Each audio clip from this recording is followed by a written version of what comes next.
Okay, so I've learned about AI.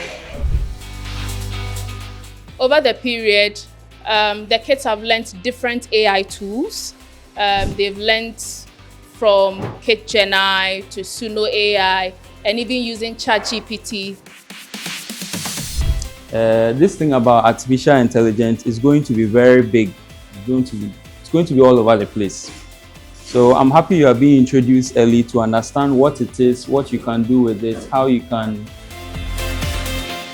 assemble things together and build meaningful things.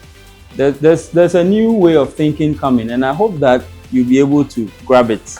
At Hubtel, we use a lot of AI to do a lot of things, and I'm sure some of you have also interacted with the AI.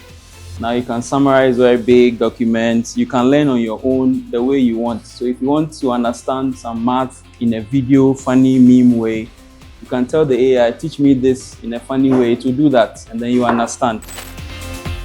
And again, Hubtel, we couldn't do this without you. Thank you so much. You can see that there's so much more we can do. This is just the beginning. We need to think about succession planning. What happens after this? How do we develop on this further? How do we build a community of children, like-minded children across the country, and enrich their lives through learning about technology and AI?